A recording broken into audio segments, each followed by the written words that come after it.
That's right, ladies and gentlemen. It's time for our prospect planner piece as we dive into the pursuit of the college game beyond the baseball field. What does that look like?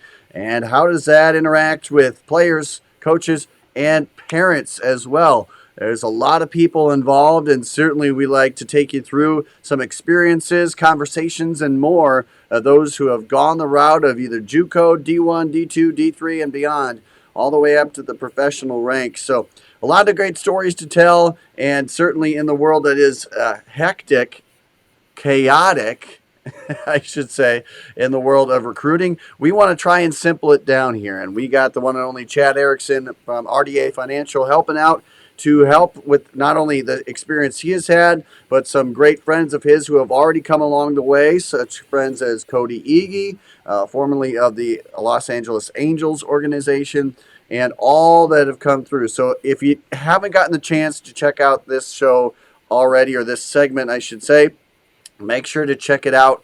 Again, go to YouTube, Rockfin. You'll catch it all there. We're always posting new stuff up there, so make sure to check that out today and get a chance to take a look at things that can help out through the recruiting, from equipment, from technology, from showcases, just different hints, tips, tricks, and more. But nonetheless, we're going to dive into a conversation today here as I first bring in the one and only Chad Erickson as we get rolling today here. And I got to first say, Chad, appreciate you coming along for the ride as always here. I know that last time we connected together was on our first broadcast together, and well, we got a good game for that one. First off, at the Catholic Classic, it was an absolute great venue. Dowling put on a good show, and again, it was a great weekend here, and everybody in that went 1-1. So, but again, Chad, thanks again for joining us here. Yeah, thanks, Andrew. Yeah, that was a lot of fun. It was a great tournament, very competitive all the way around, and saw some good teams and some great baseball, and yes, and that was a lot of fun to do that broadcast with you and get to hang out with the folks at Dowling, and they're very friendly, and it was a lot. They made a lot of fun. The press box was really hopping, so it was a good time. I got to say, that is a gold mine. If anybody gets the chance, just go right next to the concession stand, which is right under that, and just listen, right? You're going to have a blast. Those guys make it fun. Shout out again. Yeah, like you said, shout out to everyone, because, not everything's repeatable, but certainly it was a good time. I hope everyone has again and again. Oh, man. Absolutely. Oh, but here we sit now, Chad, in a new week. On some more games under the belts for every team involved, in fact, and we're getting closer here, creeping up on the halfway point, and now we're kind of looking to see, okay, what's on the back end of it. And, at this point in the juncture, one of the things we're going to talk about right here is the recruiting process, but when it comes to, well, the social media scene. Right? So from social media to announcements, everything like that. I think it is an important topic to talk about, and for parents out there, and even students out there, hopefully you're getting the chance to listen to this as well. As it is important. It is important, and sometimes things can go a little bit too far. In the world today of mental health, the way that so many things are thrown at these athletes. There's so many different things. So social media has opened up to a whole world of not only connecting with each other, but ways of other people connecting with us, and maybe ways that we didn't want. So we're going to dive into that kind of conversation here. I will say, first and foremost, I want to give a big shout out here as I try and find my graphic here. Again, I want to give a shout out to Clayton Bolkema. He has decided that he is going to take his talents from University of Texas and head on over to Kirkwood. Coach Rima and company I bet they're ecstatic to get the Brazilian bomber there. So again, wanted to go ahead and mention that again. Big shout out there. That's his name. That he goes by that title there. It was dubbed not by me. Not by me. It was dubbed at the Power Showcase that he had 2 years ago in which he won it. And, I go, okay, I'm gonna roll with that, right? I'm gonna roll with that, and it has kind of stuck ever since. But again, kudos to him. But one of the things that uh, the topic here is, and I just wanted to get that out of the way. But now the topic is diving into, speaking of, putting yourself out there, putting your announcements out there here, Chad. Man, we've I know that it's kind of a challenge. There's a lot going on, and when you announce things, in today's age, we're so connected, but that's not always necessarily the greatest thing here. And the reason that we're talking about this is because I've seen several people commit and say that congratulate that they're committing or decommitting here from all different sports. So this is about the time where we get a plethora of a lot of sports saying decommitting or ready to go, committing here in different facets. So just wanted to hop on and really talk about the importance of not just social media, but putting someone else's big moment out there. It's always a big thing here, Chad. And I know that that was the same thing with you and your son. That it was kind of a big thing to let others know. And again, social media can help with that. But in the end, I think I want to start with it's a big deal when you put something out like that.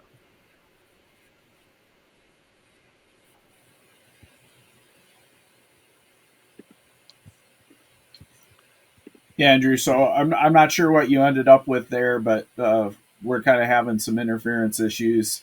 But I think I get the gist of it. You know, my son's not big on social media at all. He doesn't like it. He doesn't want to have anything to do with it. Um, and I understand why. I mean, it Yep. can be a cesspool at times, and it's really hard on some kids. And it's a shame that that's the way it is, and people can hide behind a phone or a computer and say whatever. Um, but you know, as I've explained to my son, the social media thing, and in particular, your commitment announcement. That commitment announcement is important, um, not just for the athlete, but it's important for both the school that you're graduating from and the school that you're going to attend in the future, or the school that you're leaving. Not so much if you're entering the transfer portal, it's a different story, right? Yep. Yep. but but that initial commitment, that's a big deal, and it's a big deal for both schools. The schools love that. I mean, this is a point of pride for a high school to have someone move on athletically, and so it's a nice advertisement for that program, for that coach, for the school itself. And then in addition, um, it's good for the college as well, especially if you pulled a really Yep. talented player, or you've assembled a very talented group of players, which in a lot of cases that is absolutely the truth. And so it is it a necessity? Maybe not, but I don't see that ending anytime soon. I think it's too important for the schools involved, and it's important for the athletes too. I mean, it's become a rite of passage, basically. That Yeah. that commitment announcement, It has. It truly has. and It's rightfully so, because these athletes, yeah. yeah, It yeah, these athletes have put a lot of hard work in, and so they deserve, in my opinion, they deserve that moment, right? Yeah. I'm with you there too. I think, Chad, it's certainly what we have to think about with this is you hit it right on the head there. It's important for multiple reasons for multiple people, and it's from even family as well. Even family, friends. People who may not be as close to you, but still would love to hear that news. It's important, and it does go a long way. And I got to thinking about it the other day. You know, There, a lot of the athletes, I know your son included, go, hey, you know what? I have my inner circle. I have things I'm worried about. I'm going to control what I can control.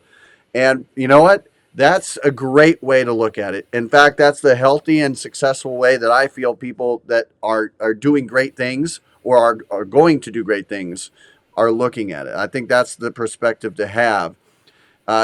Unfortunately, as you were mentioning, it's not always the case. Sometimes we get in, like you mentioned, a cesspool that is social media. And I just want to say that, you know, for the athletes out there, man, uh, kind of put blinders on, in a sense, because in the end, there, like you said, Chad, so many keyboard warriors out there, cowards behind the screen, who will go out and say stuff. They'll put stuff out there, and not everybody can look at it the way you and I do, because I think we've seen enough to where you go, okay, that's a meme account, or that's not. They're just trying to poke the bear. We kind of get that.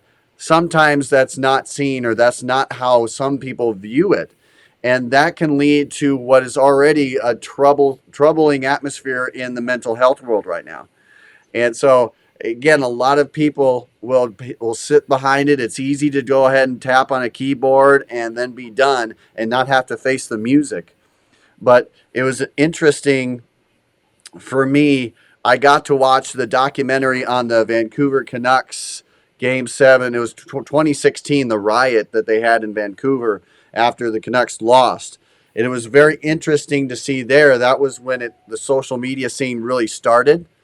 And when people started videoing everything on their phones, taking pictures on their phones, and the entire documentary, if you get the chance to watch it, I urge you to do that. Uh, and I can't remember what we just want to ride, or we're here for the ride, I think is what it's titled. But it went through people who had really promising lives, including a big BMX athlete who has endorsed everything, and he decided to do the wrong thing. It got onto social media, and even on the flip side of it, people who attacked him for it got attacked on their own right. So it just goes to show that social media, you have to be very careful with, and your actions and your words speak volumes. And so, again, athletes out there, don't put Yeah, much stock into it. yeah, without a doubt. I mean, everything is scrutinized.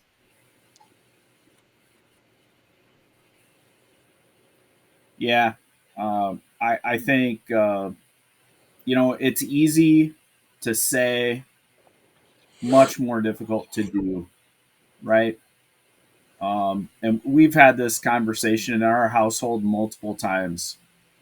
The difficult part about social media is, and raising kids today, like when I was a kid, once I left school, if I wanted to be alone, I could be alone.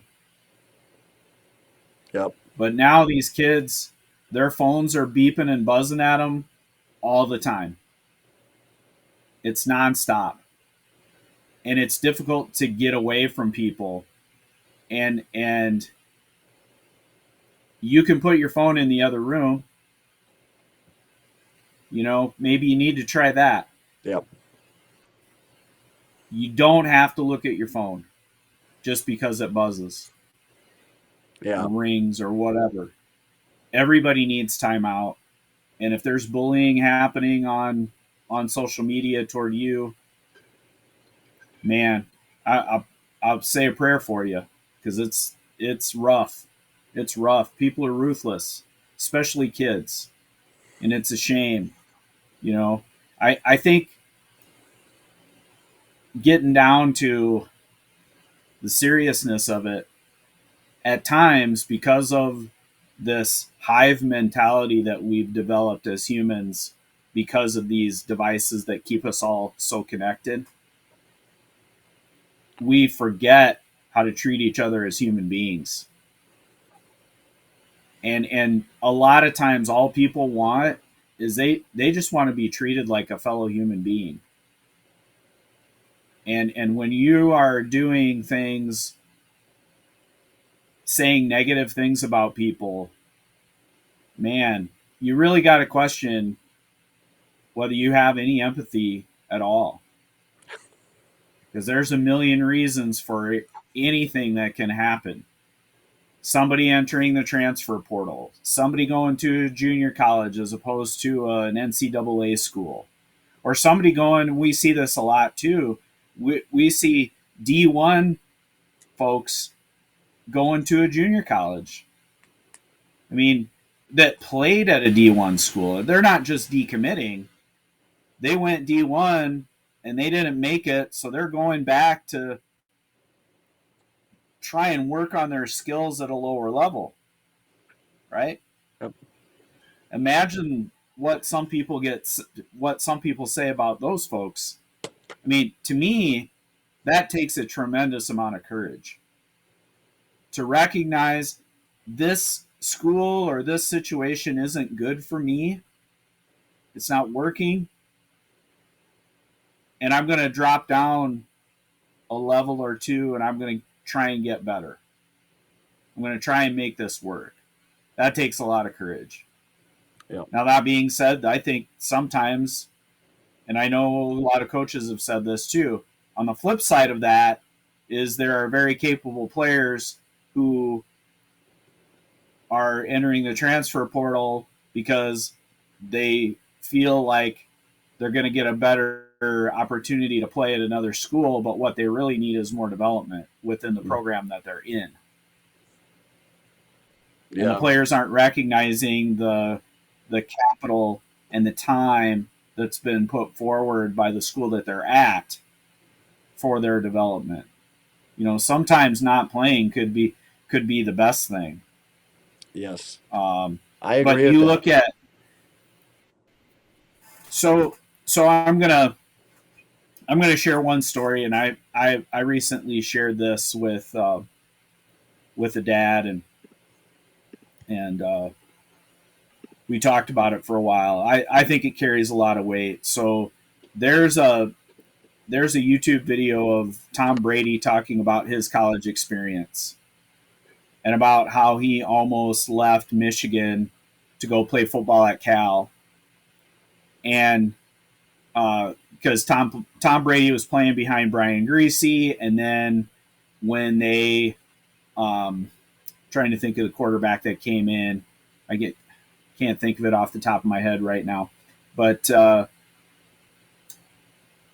was like, you know, for the longest time, I was a junior, and Brian Griese graduated, and he said, I thought I was going to be the starter. And then they brought in this 5-star recruit, and now I was fighting for my job with this younger guy. I was getting it from both sides. And I knew that I could go play and I could start at Cal. I met with my coach, and he wanted me to stay. He felt like I could do it. He also talked with a sports psychologist. And the sports psychologist said to him when he was talking about, I'm not getting my opportunities, I'm not getting my reps. Well, what are you doing with the reps that you are getting? Are you prepared for the reps that you're getting? Are you performing when you get your opportunities? That's what you can control. You can't control the reps that you get. You can control how you perform in the reps that you're allowed to have.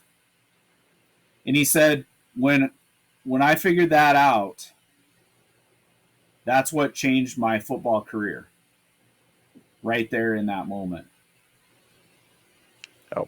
And the rest, obviously, is history. I mean, this is Tom Brady. Tom Brady trying to crack arguably one of the greatest quarterbacks of all time, if not the greatest. I mean, obviously, he won more Super Bowls than anybody else. Yep. But here he is struggling in college to get on the field. Yeah. So I don't care who you are and how good you are. The struggle is real for everybody, and not everybody's story is written the same way. And so if you are dealing with struggles and issues, there's a lot of great stuff out there, really motivational stuff. And Tom Brady is not really trying to make this a motivational speech or anything. This was an interview that he did, and he talked about his struggles and how he overcame them. That's why I love the conversation we had with Jalen Martinez so much, because Yes. he was real, and I that takes a big man. That takes a big man to say, "Hey, I lost my scholarship. I didn't know if I was going to play baseball anymore, but you know what? I talked to the coach and I stuck with it, and now look at him. Yeah. You know, he's doing way more than many kids ever dreamed of, and I'm sure he probably got some blowback too for different things. You know, Yeah. and that's hard, man. It's really hard when you're not only is this a difficult sport to play physically, mentally, but then you add all of this added pressure from the social media because everything is scrutinized. There's way more. Like, we're doing these baseball games and we're showing these kids playing and we're talking about them. And there was no camera on my baseball games in high school. Yeah. Thank goodness. You know, I mean, this is changing times, right? You know, baseball players make mistakes. They make errors. They make poor decisions.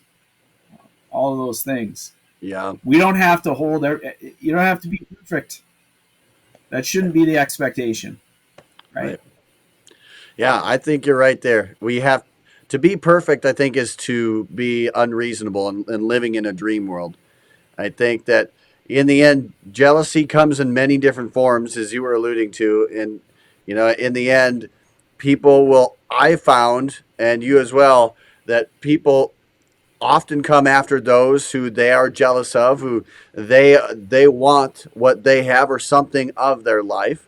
And again, that can turn into that jealousy pretty quick. So one thing that I have told that I have told and a couple people, and that I look to tell my kids when they become of age is, you know, they say that mimicry is the sincerest form of flattery. Well, I think that those who try and attack you behind the keyboard, those who have no validity to what they're saying, you got to take that as a compliment as well. And now I know that that's kind of a loaded thing. There's a lot sometimes words really do sting a little bit harder, but as much as you can, I'm trying to set it in the standpoint like you were, Chad, that these people behind those keyboards saying those stuff like that, they're not in it for the right reasons. You're here, you're getting it done. And like you said, so many cameras on every one of these players right now. It took, you had to go 2 games physically in order to see somebody to know what they're about. You couldn't just go onto social media or the internet and find that. So much more is scrutinized because it's so easily available to be scrutinized. Doesn't, like you're saying, doesn't mean that it should. But yeah, jealousy comes in a lot of ways, and if you can, try and look at it as, hey, people are commenting on you, right? You're living rent free inside their head, and you've already won the battle that they started. And all you did was put out an announcement that you did something, that you completed something that 2% of the population ever gets to do, and play college athletics. And I know, Chad, you've been a part of that. You know what it's like to get there and have that grind. And it's a big deal when you make that jump, like you were talking about. And I think there'll always be people, and I will say there's always been people that have dogged on anybody. It's just like you said, exactly to a T. So many more cameras on them nowadays, so many more opportunities for those keyboard warriors to get their voice out.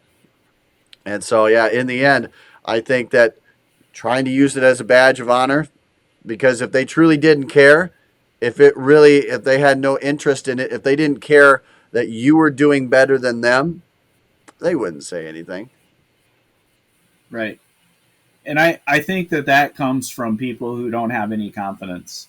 Yes. Right. I think confident people at anything, and let's talk about confident people and success, Yes. right? Confident people believe that there's an infinite amount of success to be had.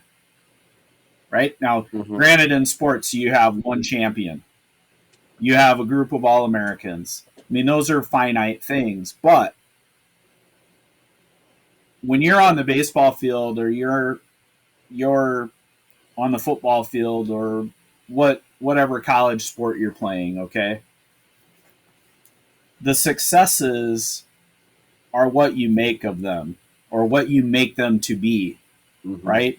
So if you're on a college baseball team and that baseball team only won 5 games last season, for instance, well, our goal next year is we're gonna try and win 20 games, right? We're gonna find a way. We're gonna put the players together. We're gonna work hard, and we're gonna improve over time incrementally this program.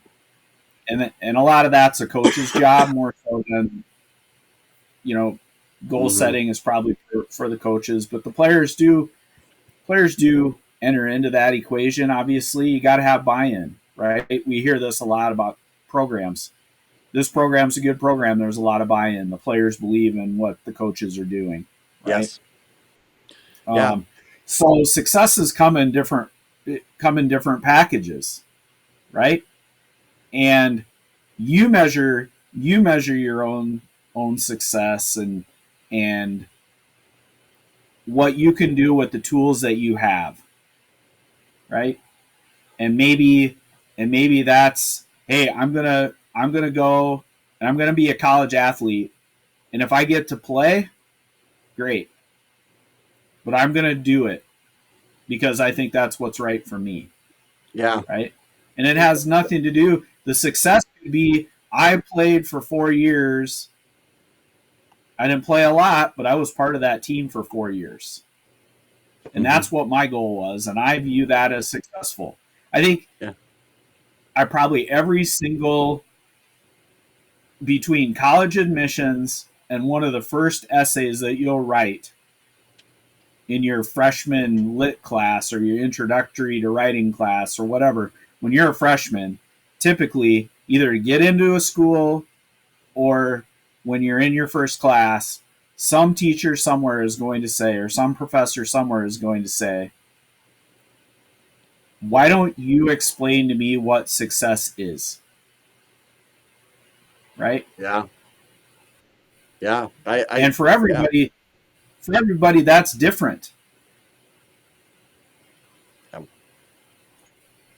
And I think that I know what success isn't. Success isn't sitting behind a keyboard raking on other people who you hardly know, or even if you do know them, hey, don't say bad stuff. Yeah. Try and be supportive. Yeah. You should. I love how you said that. That was 100%. Those who are confident, those who know that what they're doing is great, that they have lived up to their full potential, or are continuing to be on that path. Yeah, what you said it perfectly. They're the ones that are looking for opportunities, right? They're not closing the doors. And for me, and again, I'm not in the athlete's position right now. I didn't do college athletics, but it make me feel a little bit better. Going, okay, you know what? That is right. I'm the one that's putting in the work that they're not, and it's so easy, just like you said, to sit behind that desk and type away. But those who are not confident are those that feel. I mean, I'll get it with you. I'm with you in your boat here. That when I was in high school, it was not cameras everywhere, and it just seemed a little bit more almost peaceful, less chaotic when we were going through that whole that process. But yeah, it's just being good humans to each other, I think, is how we move the needle.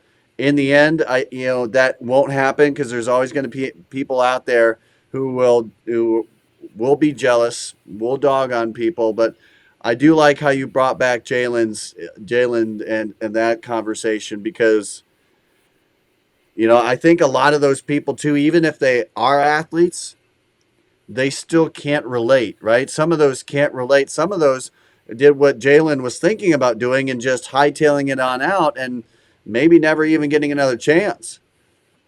But you as an athlete, you're at this point Right. because you put in that work. Somebody chose you, said, hey, we want you to be on our college team.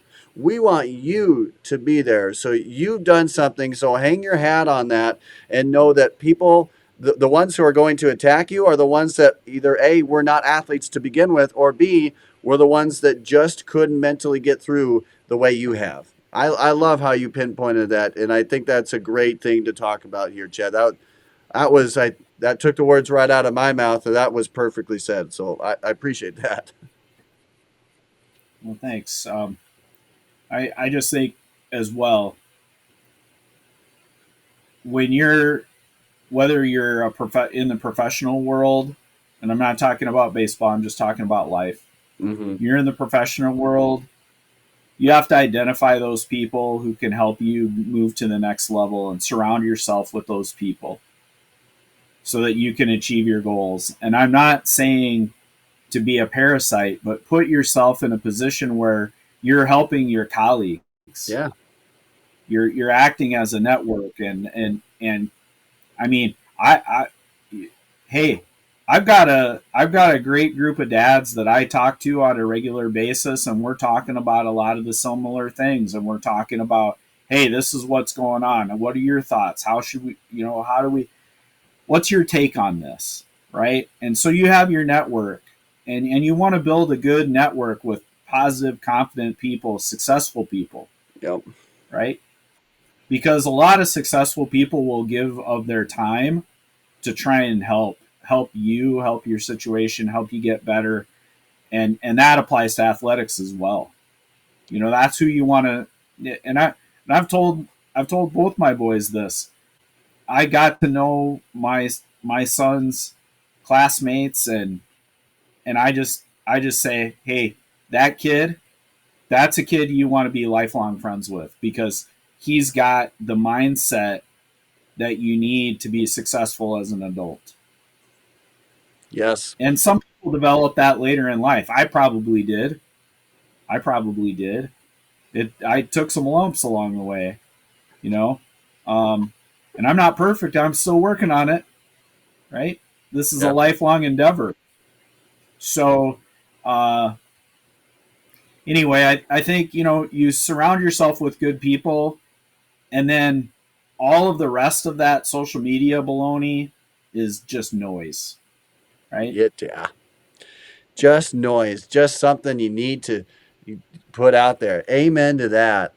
And yeah, be good people. I often think about the there's the CEO for, I think it was for either a car company, a car, I don't know if it was Ford or GM, but there was a conversation about being the smartest in the room.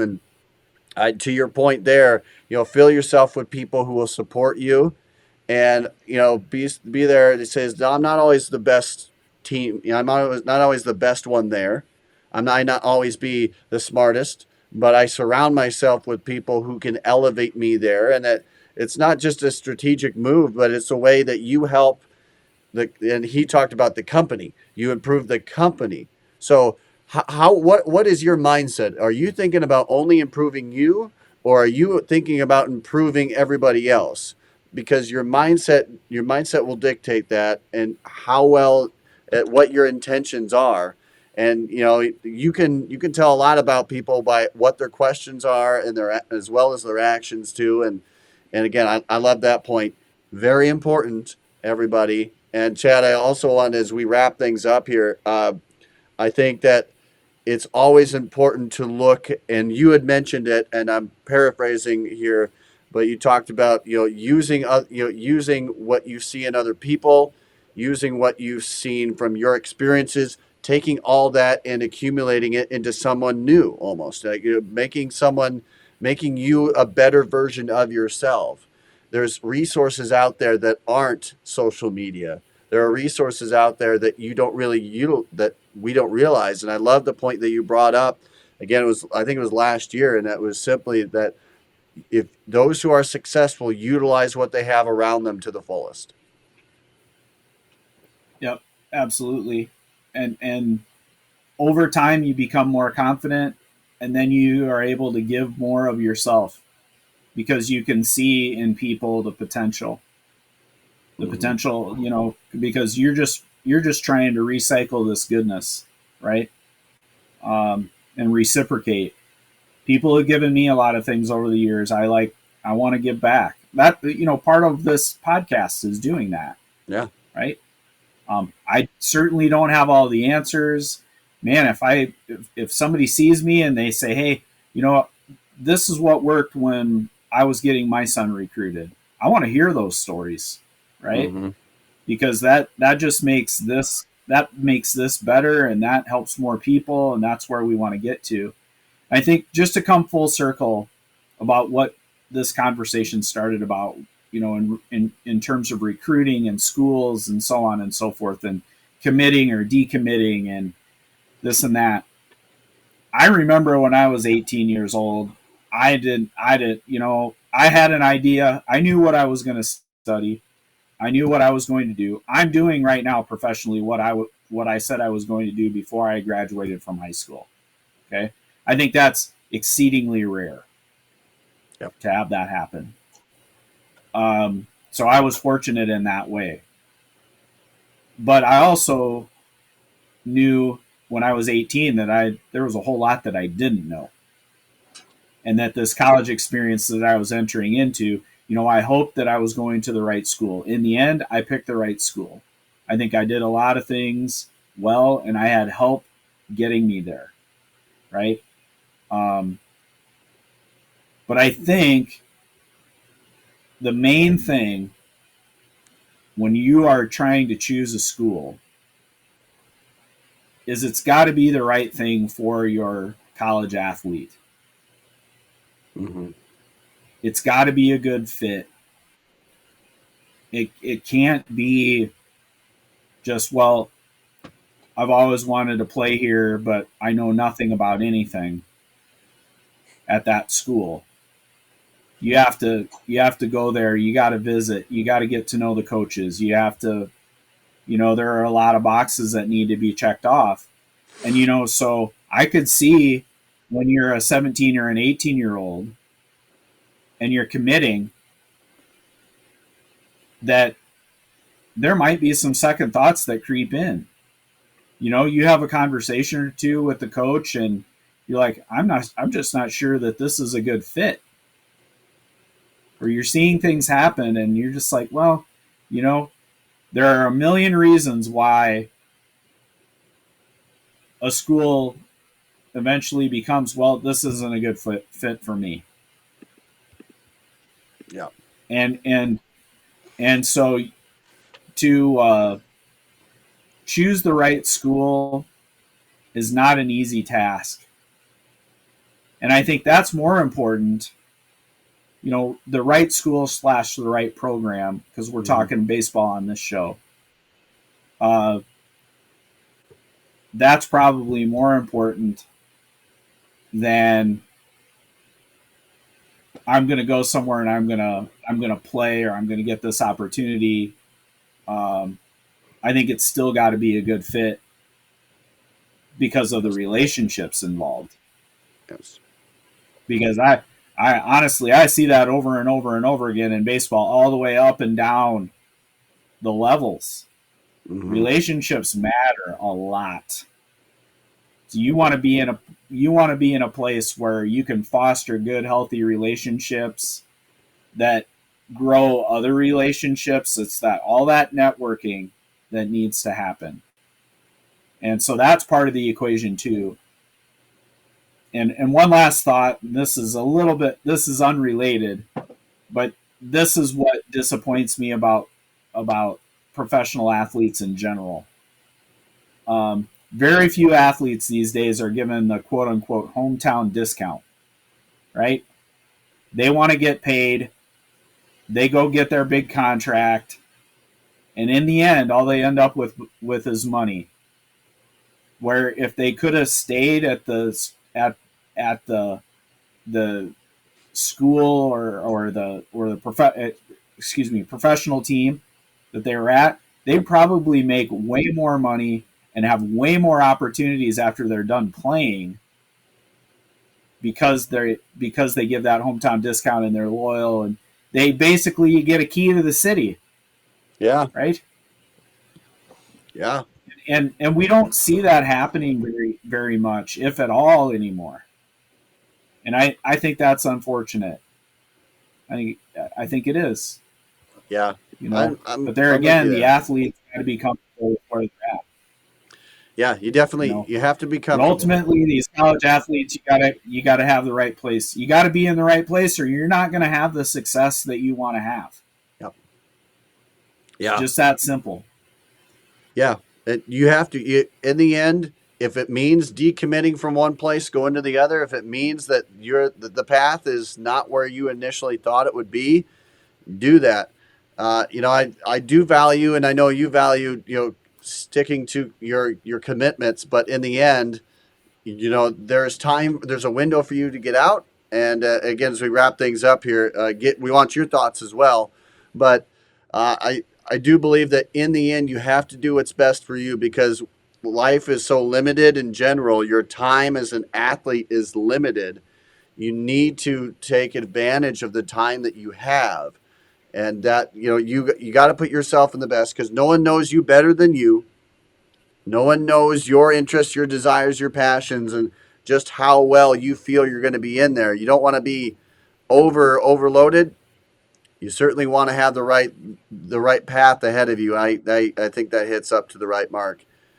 Yes, I wish I could see that too. I'm sure a lot of all the small market teams out there would have loved to see that, but we don't get the Joe Mauers of the world anymore. It just seems like that has gone away, and I wish that would stay, because I think it would give a lot of college, high school athletes that perspective. So I appreciate you saying that, because that growing up, watching the Joe Mauers stay there, watch all these guys stay there for entire careers worth is something special, and so again. But in the end, you got to do what you got to do. So everyone out there committing, hey, like Chad said, you do you. You got to make sure that in the end, we all be nice to everybody, be great humans. And as we wrap things up here, I hope that everyone does that. I hope everyone takes a look and listen to what we talked about, and get something there. And while you're at it, hit that like button a couple times. Don't unlike us, I guess, but like us, share the word, spread it if you get the chance. I hope you get the chance to do all that. So again, wrapping up, everybody, getting your commitments, be proud of it, happy about it. If someone's going to naysay, take that as a badge of honor, because they're jealous. And of course, they want what you have, and you're on the right track. So, Chad, appreciate it, man. I know that this conversation is always a tough one, but I really like your perspective, because you've come at it from two sides now, right? You're the guy that has a son that's going through this, that has gone through what is the crazy world of recruiting at this point and what they play in. You know what it's been like to be without the social media scene as well. You've seen the both sides. So I think it really adds a lot of value to the perspective you bring. So appreciate you talking on this, even though it is kind of a loaded topic. It is. This is a much heavier topic than what we've tackled previously. We've touched on it a little bit with some of the interviews that we've done, but this is a serious topic, and it because it's laced with emotion, right? So, know that there are people out there that will support you as an athlete, and stick by those people. Don't worry about the other nonsense that's out there. One thing that I'll do, Andrew, once we get this video posted, I'll comment with a link to that Tom Brady video that I spoke about earlier. Yeah. And if you guys want to put it in the if you want to link it to this video too, go right ahead. But I'll get that link in the comments. So if anybody watching is looking for that, I recommend it. It's about not quite 30 minutes long, so it's not terrible. Yeah. As far as length goes, and in my opinion, it's worth it. Even if you don't like Tom Brady, I'm not a huge Tom Brady fan. I respect all the stuff that he did, but I didn't before this. I never really was like, yeah, Tom Brady, great quarterback. But after hearing his story of struggle on how he overcame some things, I'm a believer. So Yeah. I think it's great stuff. I'm with you there, a big believer, and hopefully everyone out there a believer as well. Well, as soon as this gets up, hey, share it as well. And again, we'll link that video. And again, all good stuff here. Chad, thanks again. And ladies and gentlemen, until we see each other next time, say it with me at this point. Stay safe on the base pass. Thanks again. And hey, on the base pass. take care, ladies and gentlemen. We'll see you.